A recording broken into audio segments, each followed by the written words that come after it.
So welcome to the Student Experience, Pacing and Personalization.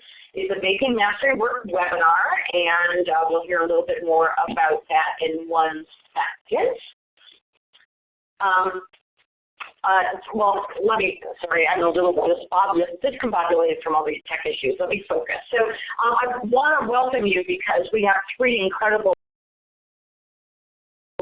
speakers today. We have Ephraim Weinstein from Schools for the Future and also one of the co-designers of Diploma Plus. We have Andrew Skarzynski from the, I know by the initials, Medical Profession and Teacher Training Academy, which I think I have wrong, which we will correct in a second.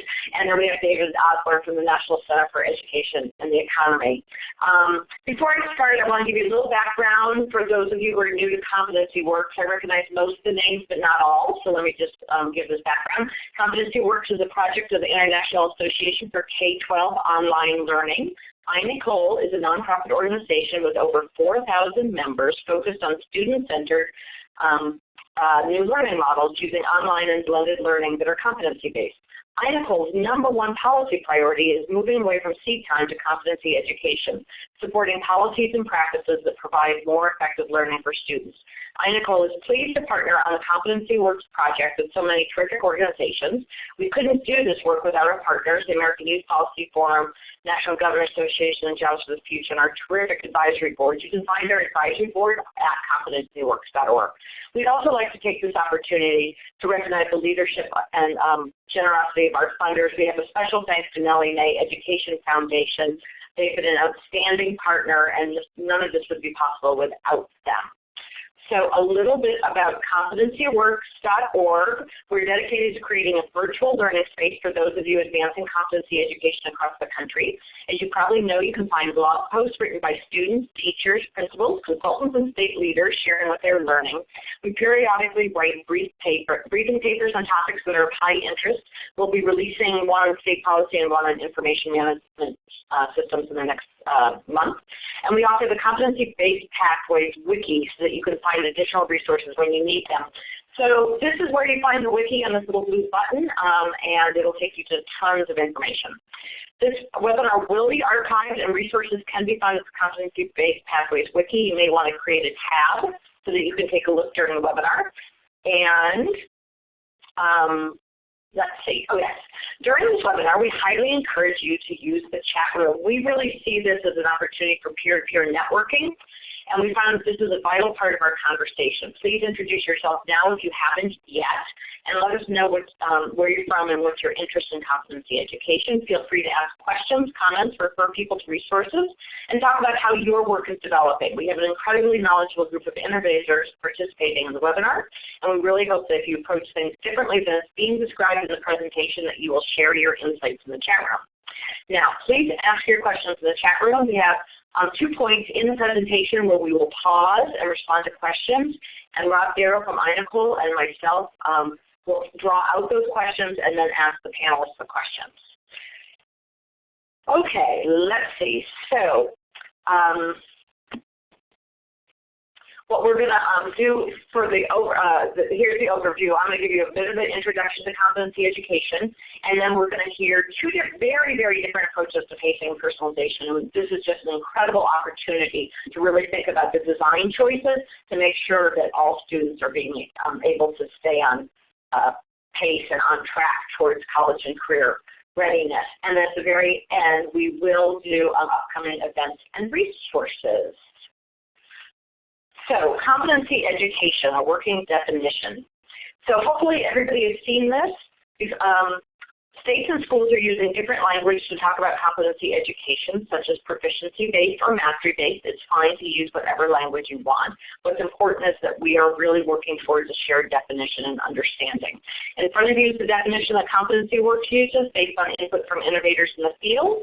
Regardless of what we call it, we have to keep our commitment to helping students reach proficiency with adequate time and supports.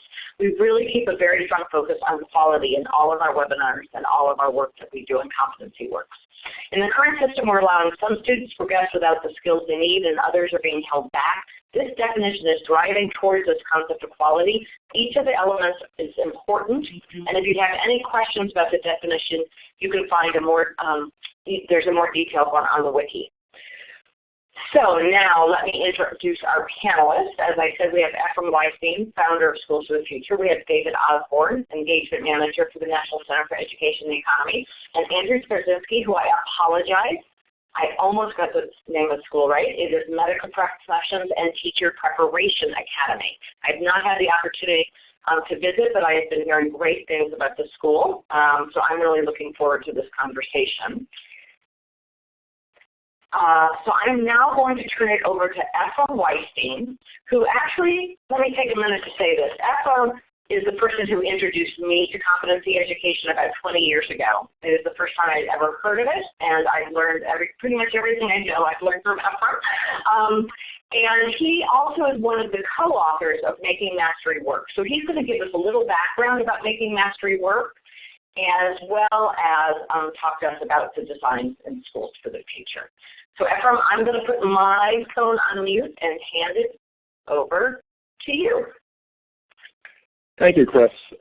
Now, Chris, one question, so you need to unmute for a second. My understanding was that I was going to do the first part of what you were saying, but to hold Schools for the Future discussion until after MCE and MPTPA went. Is that okay? Yeah, that's exactly right. So you do okay. This is okay. The project. Thanks. Okay, welcome everyone, and just going to talk briefly about Making Mastery Work, which was a project or an initiative overseen by the Nellie Mae Education Foundation with support from the Bill and Melinda Gates Foundation, so I want to acknowledge both of those. And the initiative was launched in March 2011. There was a pre-process by which we asked for any school, any educator providers in New England to propose to the Nellie Mae Education Foundation that they participate in the project, which is meant to be, or was meant to be, a learning project. In other words, it was not about to fund implementation, but rather to learn about what it is that makes competency approaches successful. So from the call for proposals, I believe there was something in the vicinity of 40 proposals. We narrowed that down to 7 projects which we chose. And the 7 projects, which encompass 11 schools, are really a mix from all of the New England states with the exception of New Hampshire for some reason. Urban, rural, suburban. All of the schools are public, small high schools with fewer than 600 students.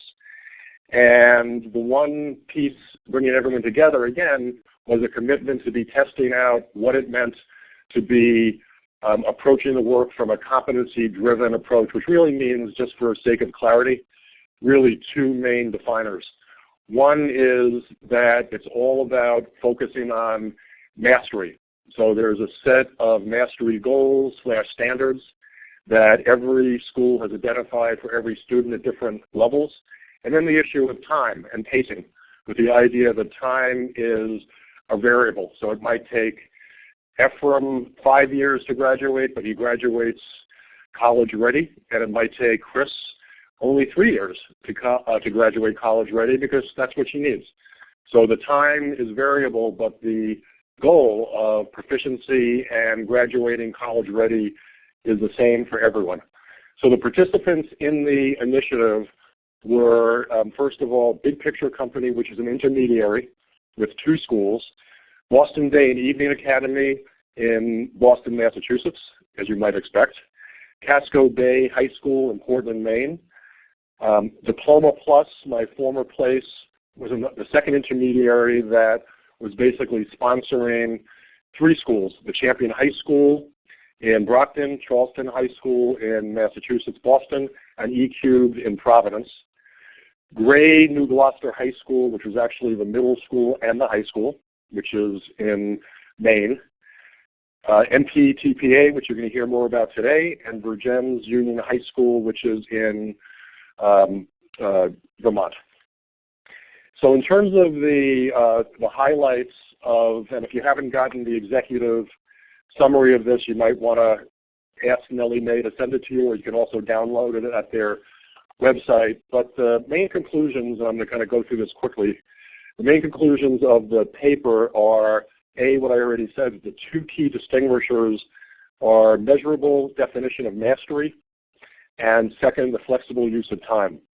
One of the major factors or major findings that we did find was that for many students, competency-based education is more motivating and more engaging, particularly around this idea of students finding their own pace.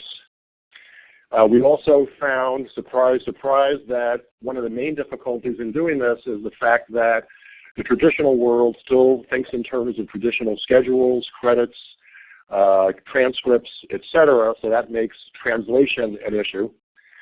Fourth, that there is no single blueprint for how to do this, which is either the good news or the bad news, depending on how you look at this, because at this point, the field of competency-based education is still relatively nascent, and it's largely let 1,000 flowers bloom, and each of the 7 approaches that were studied in this paper each have significant differences from each other, although there are also, as you would expect and hope, a lot of commonality.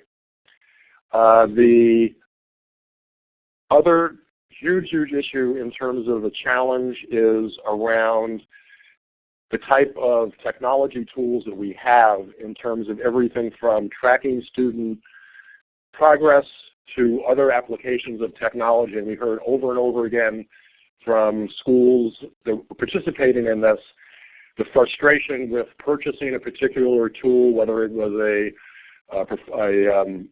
student information system or a learning management system, and not having it meet all of the needs that they had thought that it would. So that is a major block.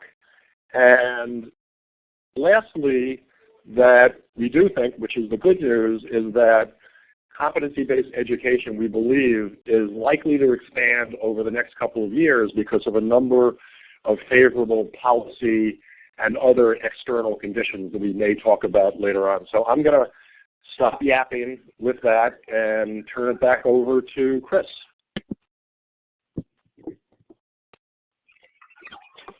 Hi, everyone. So now let's hear from David Osborne and Andrew Skarzynski. And David and Andrew, I think if you need us to, just tell us when to forward the slides. All right, very good. This is David Osborne. Thanks, everybody, for participating in this webinar. It's exciting to be here and talk with you. As Ephraim was mentioning, there are lots of different flavors of competency-based education that are popping up all around. And I'm going to describe one particular brand of this, a program that we've been working on at the National Center for Education and the Economy. The program is called Excellence for All, and you'll hear from Andrew Skarzynski, who's the principal of one of our Excellence for All schools, in a minute. But I wanted to give you a quick overview of the Excellence for All program so you have some sense of kind of the overall umbrella under which schools like Andrew's are operating. By way of background, NCEE for nearly a quarter century has been benchmarking high-performing education systems around the world. So when you hear studies about places like Finland or Singapore or England doing a better job of educating their students, NCEE has been doing a lot of that international benchmarking research.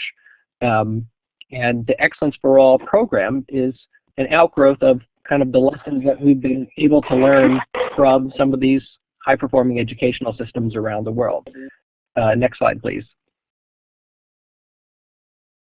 And so we basically, what we see is in these kind of high-performing systems, they have instructional systems that are slightly different from what we find here in the United States. They are much more aligned than the systems that we have in this country, meaning that they start with very, very high standards to begin with. They have very rigorous curricula that's aligned with the high standards. They have very thoughtfully constructed assessments that are aligned with the curricula and with the high standards. They have great teacher training and professional development that's aligned with all of these things. So if you're in a country like Finland, the idea of teaching to the test doesn't sound like a foreign or a bad thing, because the assessments are in fact derived directly from the curriculum and the standards, and the teachers are trained to figure out the best ways to get as many students to that high standard as possible, not just the high performing kids, but the kids who are in the middle and the kids who are struggling and behind. And we wanted to see whether we could bring similar instructional systems to US high schools and see how that would work. Next slide, please. And so the Excellence for All program, in essence, is an outgrowth of all of that work. We started a year and a half ago in 21 high schools in 4 states, Arizona, Connecticut, Kentucky, and Mississippi. And we have 39 high schools currently operating this school year, including Andrews in Connecticut. We're in the process of recruiting more schools, and so the program seems to be growing at a fairly good clip. It's going to be evaluated by the University of Michigan's Institute for Social Research, so we get an understanding of what worked and what didn't work. Next slide, please.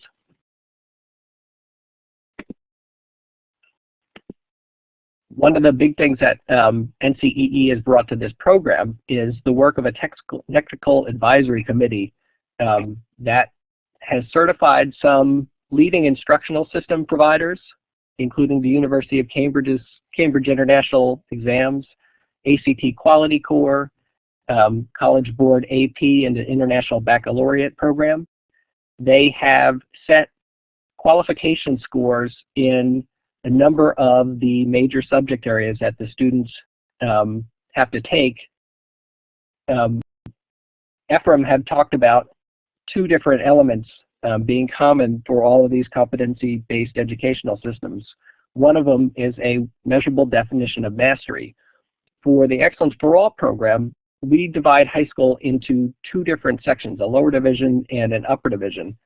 And for a student to demonstrate mastery and move out of the lower division portion of high school, the student has to meet qualification scores in his or her exams in 5 different subject areas. And so that level of mastery is tied to a community college level readiness standard. So we have a very particular standard that we're trying to get all high school students to, and then when students are able to get to that standard, then they have an array of options that are going to be available to them. Next slide, please.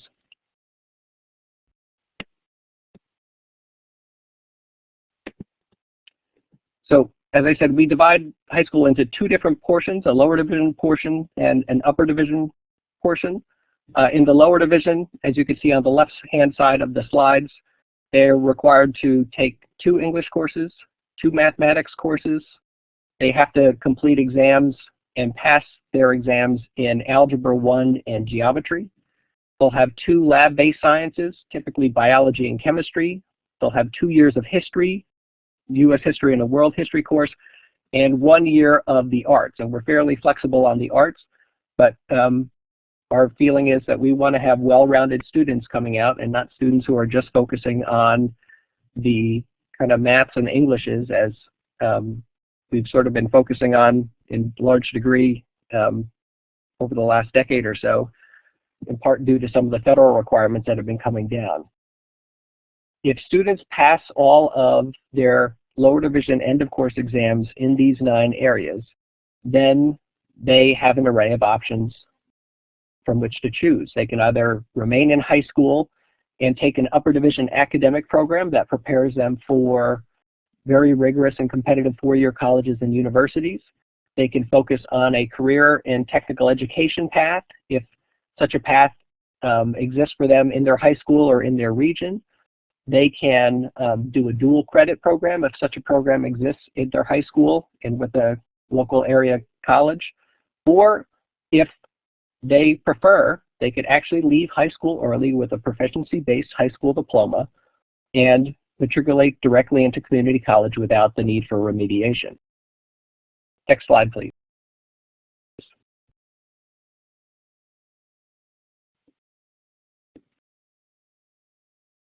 I pretty much went through this, so we might as well go to the next slide, please. So in the lower division, again, what we're trying to do is move away from kind of the typical model of high school where standards may be variable, but time is the constant. Students are going to be in high school for 4 years, no matter whether they are an A student or whether they're scraping by the skin of their teeth. What we are trying to do is to implement a performance-based high school model instead, where if a student can demonstrate their readiness, they have the opportunity, if they want, to leave high school as early as the end of their sophomore year. Or it may take them to the end of their junior year to pass all of their exams, or it may take them to the end of their senior year. But in the end, what we're trying to do is hold very high standards constant, but time now becomes the variable. What we're also trying to do is make sure that we're reaching the students who might otherwise have considered dropping out because, quite frankly, they were bored with school, and that was starting to cause other sorts of issues. Teenagers tend to be very, very savvy, and if you offer a teen here are the 9 things that you have to do, but if you do these things, then you have the possibility of leaving high school early. You may get a more dedicated student than you might otherwise have had. Next slide, please. For the upper division, again, this portion of the program is really focused on kids who are going to be entering into a competitive 4-year college or university. They'll be taking courses like the equivalent of a suite of AP courses, or pursuing a diploma program through Cambridge or through the International Baccalaureate program. So again, it's really designed to get kids ready for very competitive 4 years colleges or universities. Next slide, please.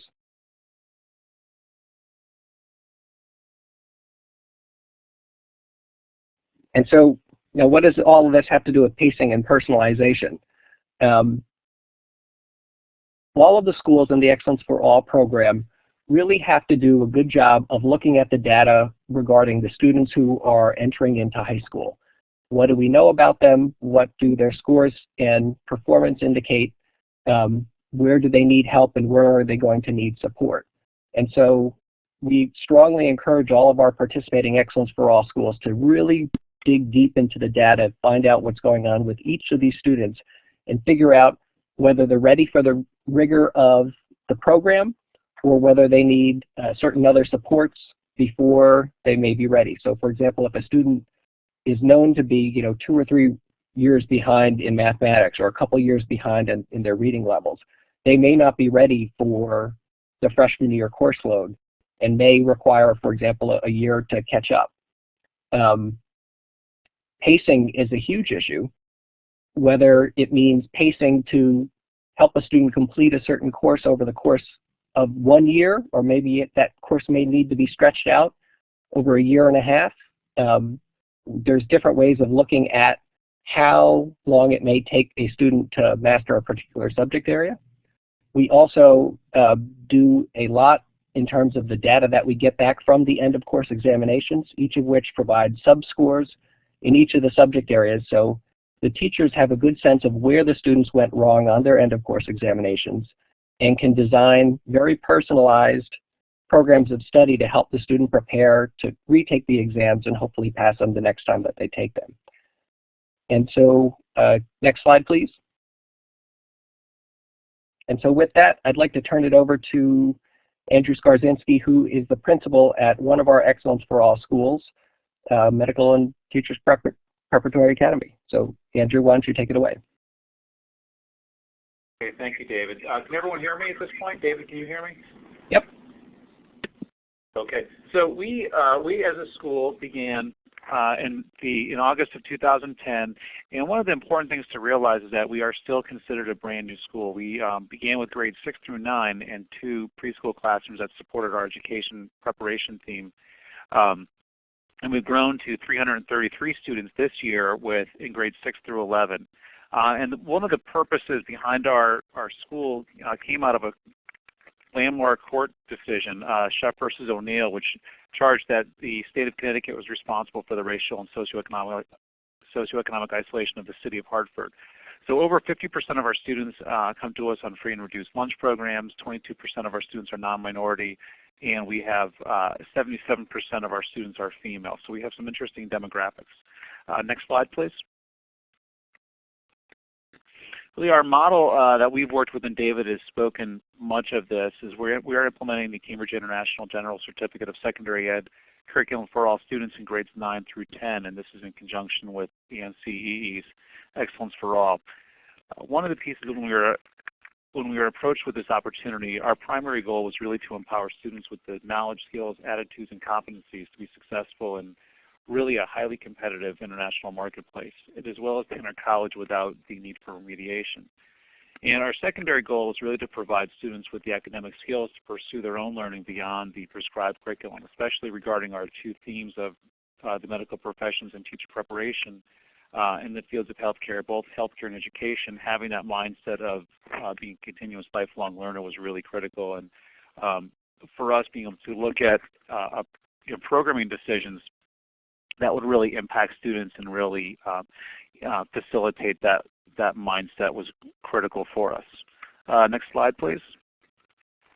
So when we were approached to implement Cambridge and proficiency-based pathways, we really looked at some critical decisions behind this. And one was really a fundamental belief in the mission of our school and our district that all students can learn at high levels.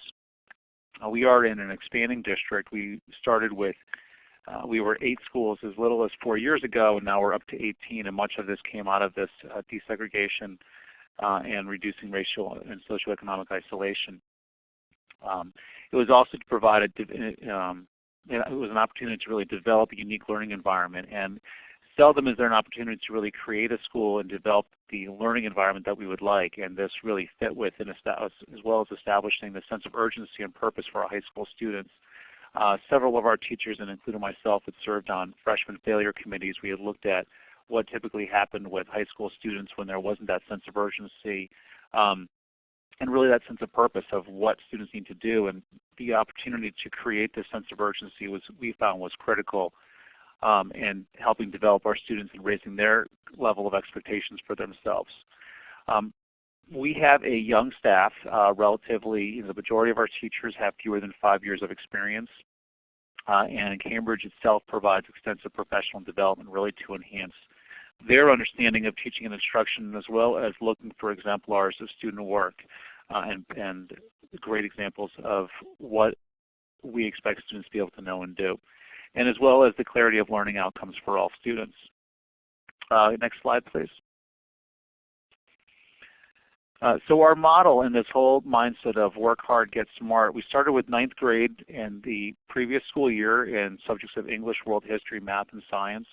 And we've transitioned now to 9th and 10th grade, and we are including all subjects in English, history, math, science, and art. And within all these courses, students all participate in end of course examinations that are externally scored, as well as work samples and work demonstrations within the classroom. So it's not a singular time period and time stamp for students, but it is a flexible piece where students are able to submit coursework in which they're also able to demonstrate their understanding.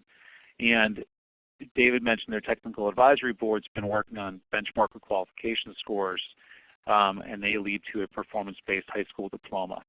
Next slide.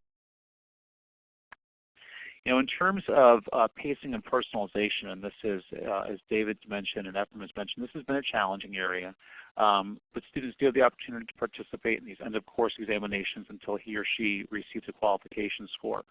And really the clarity of the content allows for adjusting this learning time. And this was a learning piece for our teachers in really examining how to really pull apart these pieces of a fairly, I would say an incredibly rigorous curriculum and very key outcomes for students, and to be able to pull those pieces back to adjust the learning time. And it's a piece where we are still continuing to grow. But there was also a narrower scope of content, and we've seen many courses, and traditional courses may have survey history courses or very survey and broad-oriented science and English courses. The emphasis within the Cambridge coursework is really as depth, and looking at smaller time periods in history, for instance, and allowing students those opportunities to explain their thinking and demonstrate their thinking in a multitude of ways. As far as supporting and enriching students, where we look at both the struggling learner and the faster paced learner, there are plenty of opportunities to do that within the coursework where there is a significant amount of extended enrichment, what we'd call the extended core work.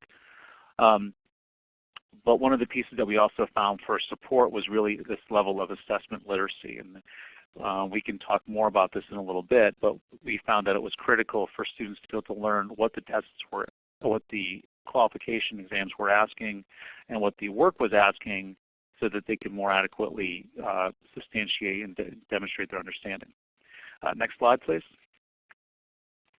And so what are some of our big learnings with all this? First and foremost, our students are all highly capable of learning at high levels, and we found that this has really established a strong bedrock of high expectations for students within our program. We also, as David's mentioned, determining student learning levels prior to the start of the year is essential for planning each student's trajectory, and that was a critical component. Teaching students how to learn has been as critical as developing the process, has been critical in developing a process for that learning, and learning about learning has been critical, as has formative assessment. And one of the, we can continue to talk more about this, but one of the biggest other pieces we've discovered is really the level of student ownership in learning. It's been just incredibly critical for establishing this level of collective expectations among the student body. So that's been our plan. At this point, I'd like to turn it over to Ephraim, who can talk about his program as well.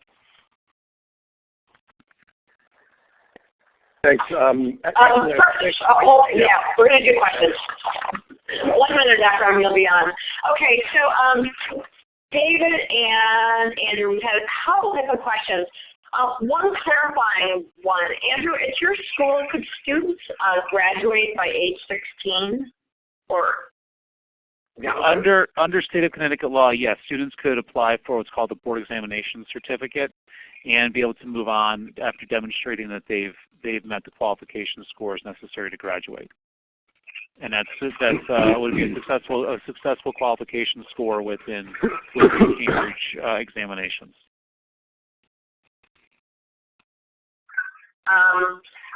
Ephraim, mute your phone again. Sorry, everybody.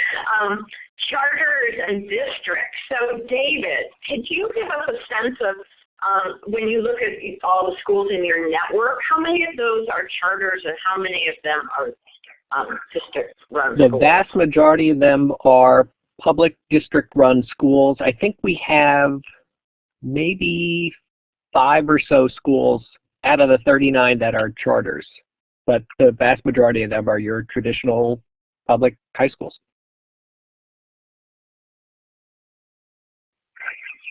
Thank you. I can clarify. We are a fully public magnet school with a blind lottery.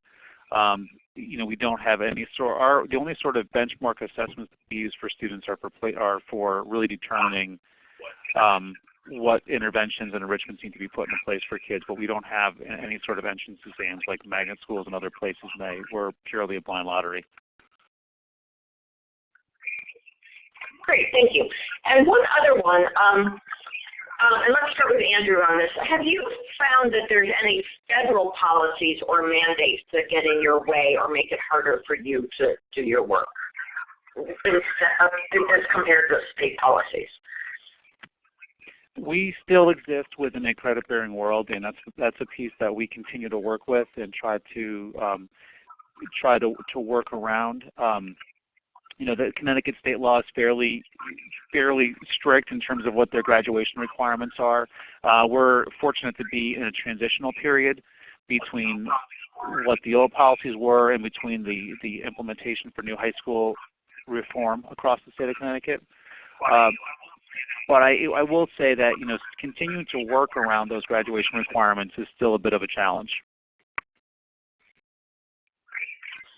Great. And then, David, if you could give us any sense of, from your perspective, working in different states, whether or not federal policies or mandates are inhibiting the model? It definitely has gotten tricky with the interplay between the state accountability systems and the federal reporting requirements.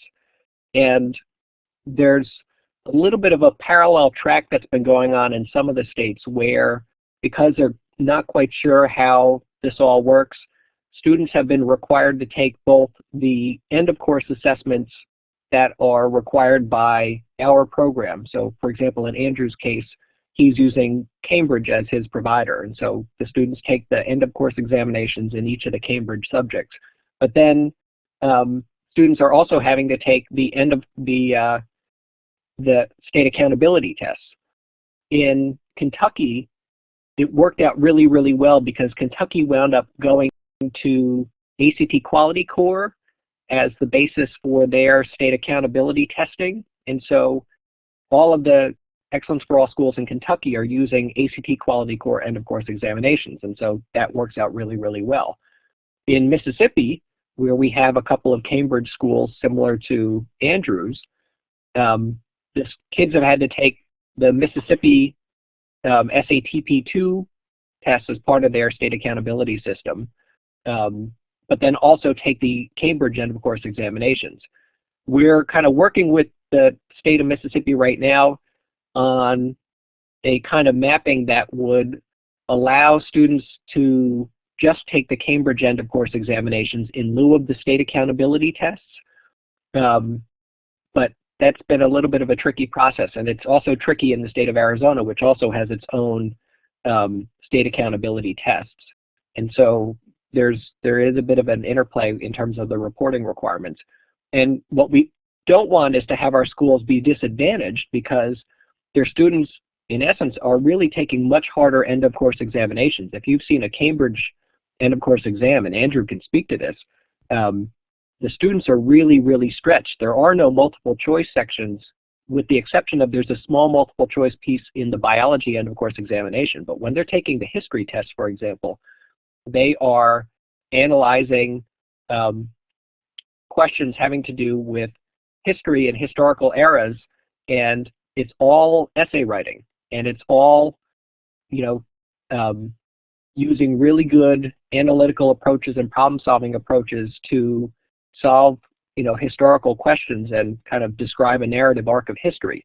That's unlike anything that you're going to find in any multiple choice tests that, we traditionally use in the United States.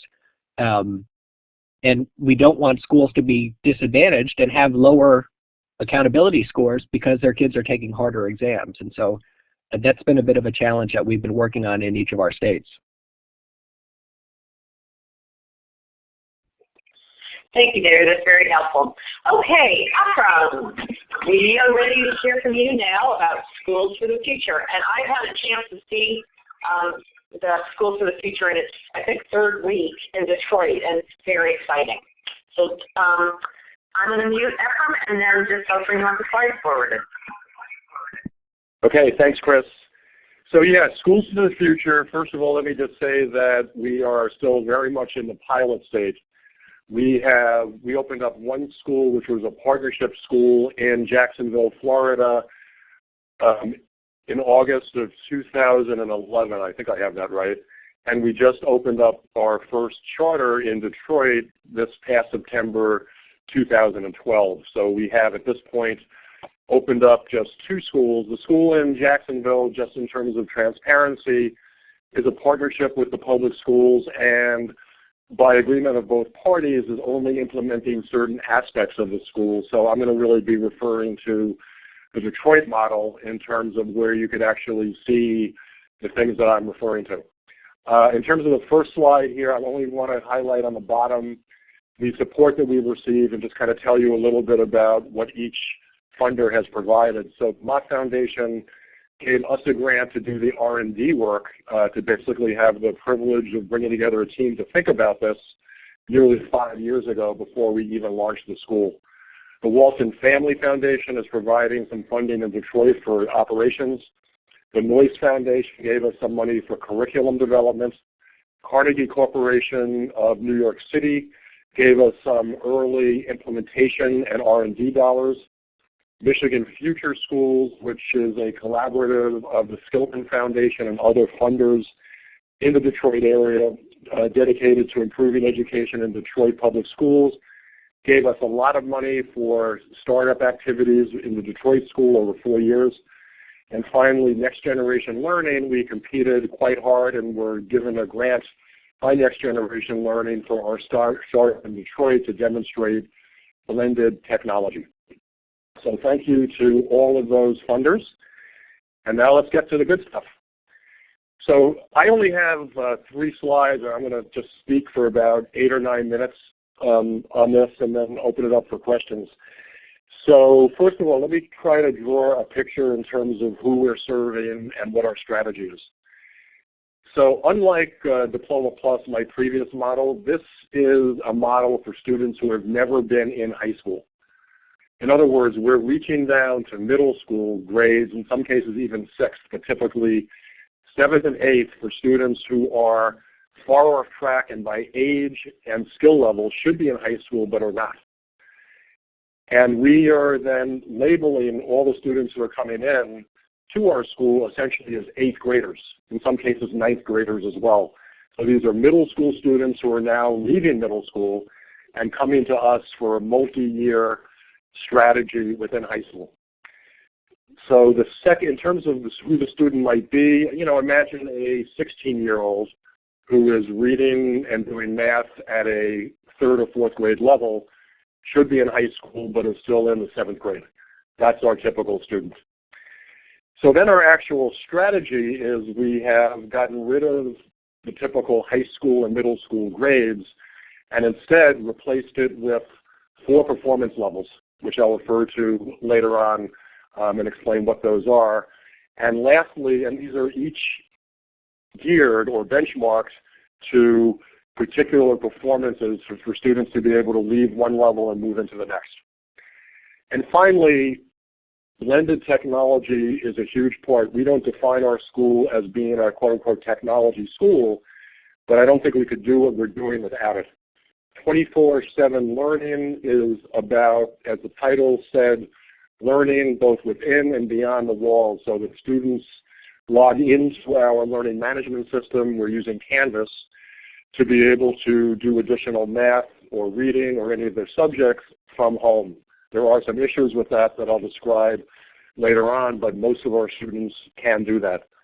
And finally, around the culture, what we're really struggling to get students to understand is that this is their school and their education and their pace. So students can, for example, take as little as 3 years to graduate regardless of where they start, or even less, theoretically. But we're also allowing as many as 5 years, and we are constantly telling students that it's up to you. So when a student or parent would come in, for example, and says, well, how long is it going to take me? When am I going to graduate? We would show them the benchmarks to be able to move from each level and say, it's really up to you. It's how hard you work and how much help you ask for. So going to the next slide, which is key features. So how do we do that? Well, first of all, obviously, it's to assess where our students are at when they come in. So we brought in 108 students at the beginning of school by count day. Once things had kind of been ferreted out, we had 102 solid students with us. That's the official count of students that are on our rolls. But we assessed all of the students using a battery of reading and math assessments at the outset. And what we found, which was not a big surprise to us, was that all of our students, with the exception of 2, so 100 students tested at the core 1 level, which is basically grade 1 to grade 6 on math and literacy. 2 were at core 2, which is 7 to 9. No students were above that, which was not a surprise. So first we got the sense of where are our students, and based on our curriculum and based on our scheduling, we then put together the schedule by week 4. The first 3 weeks were really orientation of students and further assessment to really get a sense of, are we putting students in the right classes and the right activities. So the next, 4 performance levels. Core 1, which I described, Core 2, which I described, the little transitions, which is for students who are doing solid high school level work. So this would be for students at basically grades 10 through 11. And students at this level, and it's very exciting for us, would be actually moving out of the school for as much as 25 to more percentage of the day and the week to be taking dual enrollment college courses, internships, community service learning projects, etc. And that's one of the carrots that we have for students, is to be able to show them and explain that as you become more proficient, become more of an independent learner, what we do is we place you more in independent situations. The very last level of the pathways is really meant to be a 12th and 13th year. These are students who can just about or can do college level work. They'll be taking quite a few community college courses. They're out of our school for as much as 2/3 of the day, but we do provide some glue activities during the week when they can come back. So performance levels are key, as I said, and I can share this with you later if you would like. We have each of the levels described in terms of what does it take to move through and out of these. Effective strategies. We have a daily packed period, 70 minutes, just like any academic period, which is focusing on 4 key elements. And whatever number it is I say, I always forget one of them, but I'll give it my best. Social emotional literacy. Groups where students of no more than 10 come together and talk about issues that they have identified, everything from it's hard for me to get out of bed to issues with substance abuse. Individual problem solving. What are some of the tools and techniques that students can use individually or in groups to get stuff done? Self-efficacy is really powerful, and just to give acknowledgement to the Efficacy Institute, who developed a lot of this, it's about students understanding brain theory and basically the fact that you can get smart by actually exercising your brain rather than some type of bogus theory that you're born with what you have and you can never get better than who you were in some type of IQ test. And lastly, college and career exposure, where students are constantly being exposed to a variety of options out there so they can start getting jazzed about where all this might be leading. So that's the packed period every day for 70 minutes. Youth development staff, we have 3 youth development specialists. They teach the packed periods or facilitate them. They also have caseloads. They work with students around every issue you can imagine, from behavior issues, et cetera, supporting families as well. We have a 4th person on board who has been outstationed here at our school by our partner, Black Family Development, Inc., which is a family social worker providing family and individual service as well. So if you add that person on, we have 4 folks in the affected domain. Teaching and learning, we have a hybrid of stuff that we've bought, like Agile Mind for math and Think Through Math, and for literacy, Achieve 3000, but we also have developed ourselves a lot of the curriculum, with the basic theory being that there's not enough great stuff out there to buy. If there was, we would have bought it because it would have saved us a lot of money. So we're mixing and matching what we bought with what we buy. And a shout out to Redesign out of Boston, Mass, who was our partner and who developed this curriculum. And lastly, our approach is one of student investigations. So for all of you who are familiar with the workshop model, which is, I think, a great model, and actually hats off to NCEE, that I believe were one of the original developers of that. The workshop model is very powerful. We've really focused mainly on students doing stuff, investigating. So last slide, and then I'm going to stop talking to give us enough time. Early findings. First of all, surprise, surprise, it is very difficult to change from a traditional way of doing things to a new way of doing things. So everything from our blended technology, for staff for how they were going to use it, to students really buying in and developing this code of, I own it and I believe in myself and this is my school. Well, it's easier said than done.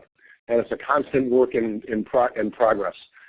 Therefore, reinforce, reinforce, reinforce. We might have done it 5 times, but it's got to be done another 100 times. Make PD consistent. We did 4 weeks of professional development during the summertime. We have common planning time for 70 minutes each day. We have 2 coaches who are here, ELA and math. But I would say even with that, we don't have enough time in the day and week to constantly be reinforcing the way that we want staff to do business. So I would say one of the challenges is do a few things great in terms of professional development. And the last, which I don't think is a surprise for anyone on this line, is that school culture is key. And it's a work in progress. It takes time. All of this is really about, in terms of personalization and pacing, both of those are key to Schools for the Future, because we're all about students move forward as quickly as they can, but not faster than they're ready to move out of one set of competencies or standards and into the next. And also that what turns one student on is different than what turns another student on, so we need to find the sweet spot for all students. So those are my 3, and I think we are now up to questions and comments. I, by the way, left out a lot of detail, but maybe some of those will come out in the questions, so thank you. Thanks, Ephraim. Okay, so there was one clarifying question about Michigan state policy that hopefully you'll know the answer to. At what point do students age out of full-time equivalency funding in Michigan? Or in other words, how long can they stay in high school? By age 22. Great. They have an enlightened policy. Wonderful.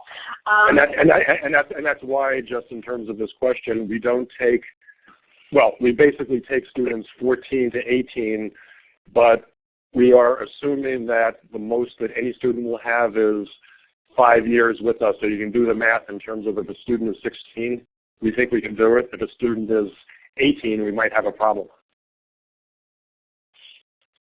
Okay, thank you.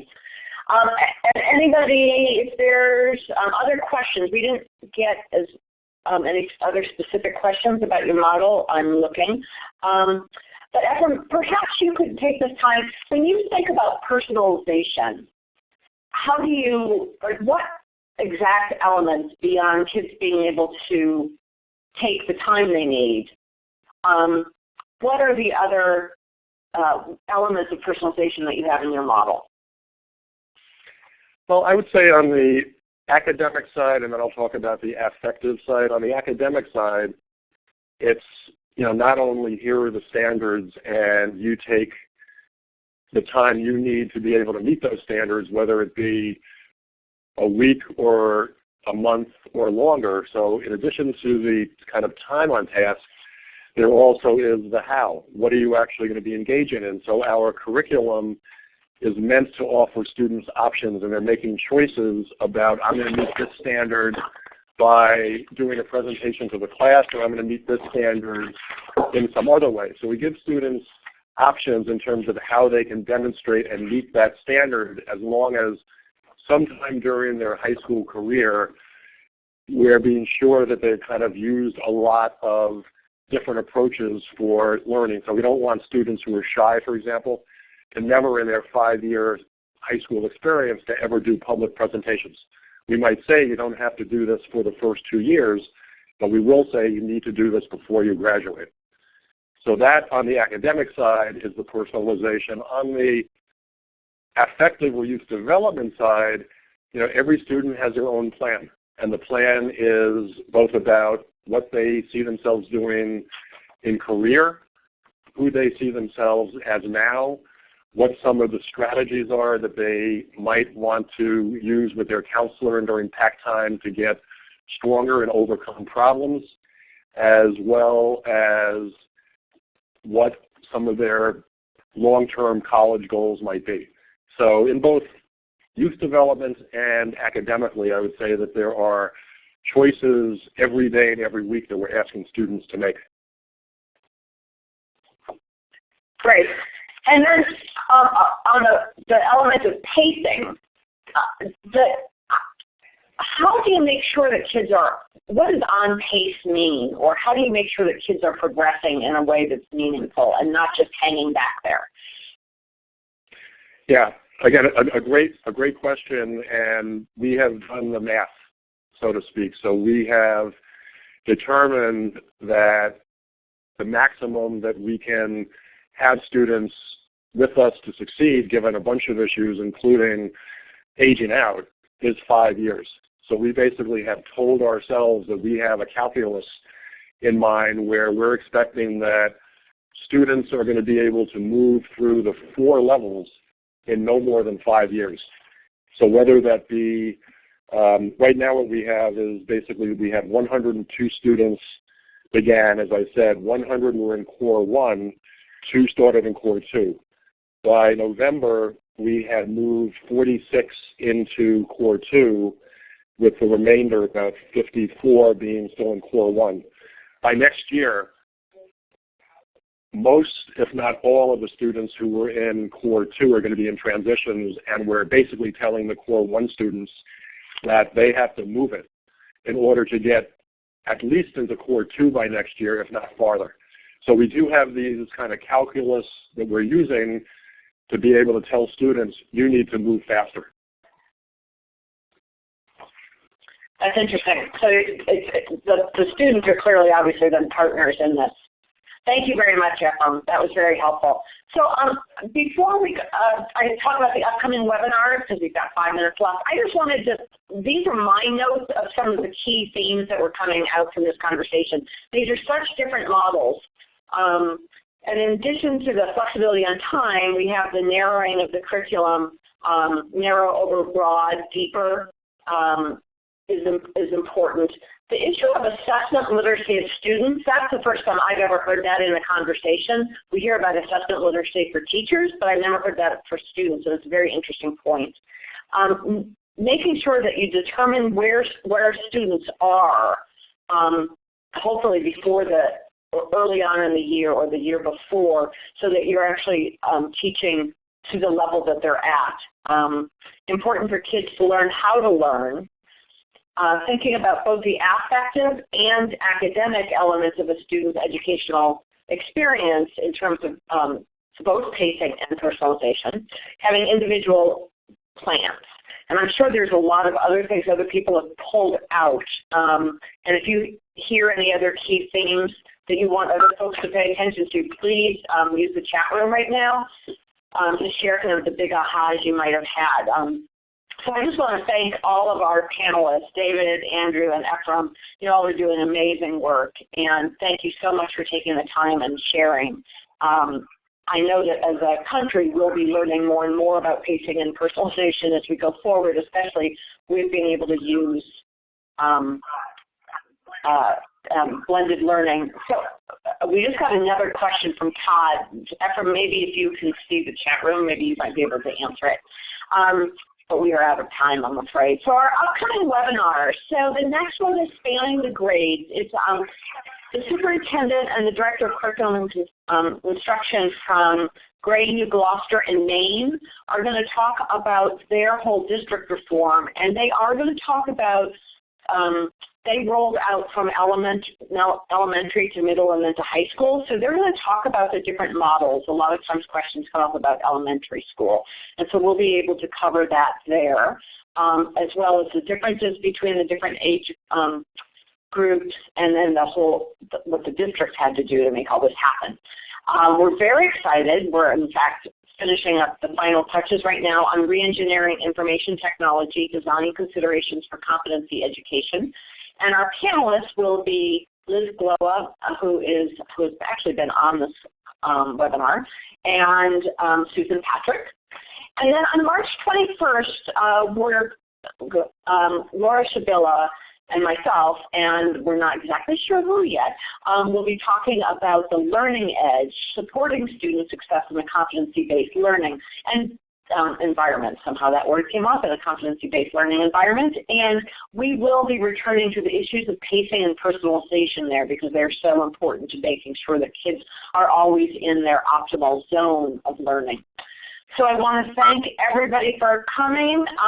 This will be archived. It will be on the wiki. There are some resources on Schools for the Future on the wiki as well. Thank you, and everybody have a lovely afternoon.